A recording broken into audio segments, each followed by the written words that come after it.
Frank liked to record stuff. He was Frank was the kind of guy that liked to record a bunch of stuff and go back and pore over it in the privacy of his own studio or room and see what he could use.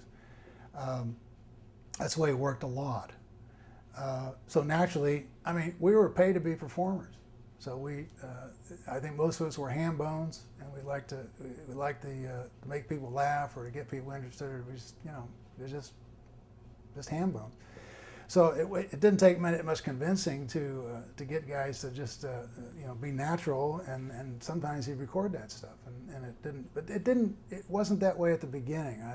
I think he kind of did more of that as it went on, and I think the more success he had with that, he realized he could use more of this stuff, so he'd actually promote it.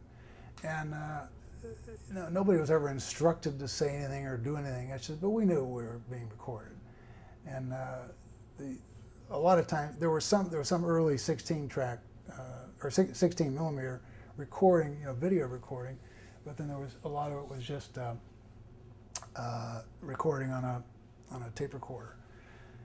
But there was so much stuff. I mean, as I mentioned to you at another time, the band's shtick was so thick with stuff that it was just, you couldn't get it all. I mean, we just went on and on and on. So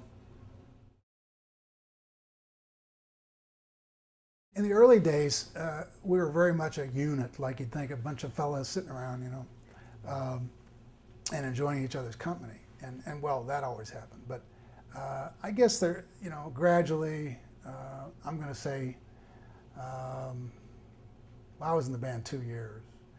But I suppose by maybe 6 or 8, 9, 10 months before that band broke up, before he broke that band up, Frank did kind of distance himself a little bit from the band. I think a lot of it was he just needed time to work.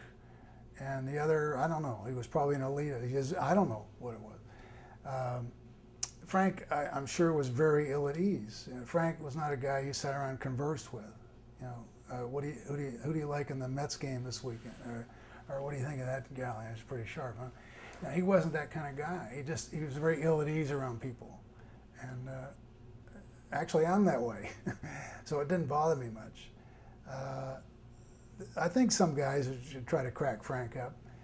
I always try to crack Roy up, because Roy, nobody laughs like Roy Estrada. I mean, he just laughs with his whole body, and he just comes unglued, and so it was always fun to crack Roy up, and there was just a lot of jokes going on all the time. It was nonstop. You couldn't get out of it. You walk out of the room for a minute, come back, and you're right into it. It just never stopped. So whether we're on the stage, on the bus, in the studio, at somebody's house having a party. I remember it must have been my 24th birthday. I was living out in Canoga Park at the time, and had a little house there we were renting. And so I had a birthday party. Frank came out, and all the entourage, all the guys, and we had a good old time. Partied up a little bit. But in later years, like I was talking to Ed Mann, and he said Frank would never do that with the guys in the band anymore. It was, he was just. So I don't know whether he wanted to keep that separation for business purposes later on, or whether he just didn't feel comfortable around it. I don't know. Probably a smart move on his part. I don't know. But and of course, he was very much against any kind of drugs but I don't think drinking bothered him. He'd have a drink once in a while himself.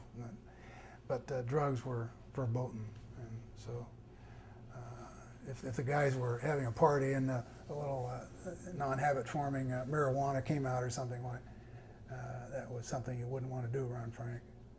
He didn't care for it. He looked at it for business reasons. He did. In fact, I remember the first European tour we went on.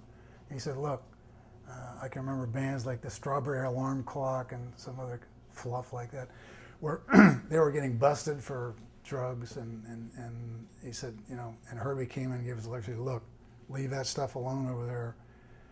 He said, don't. He said, have a few beers, but he said, forget the speed or anything else you might get into, because it's just too important. It would ruin the tour, and it probably would have been good press, but it would have ruined the tour, and it would cost them a lot of money. So So that was, and you know, Frank wasn't a pot kind of guy. To be honest, I'm not a pot kind of guy, you know. But keep in mind, this was the days of the hippies, and so it was hard to make fun of them at the same time join them, you know. So.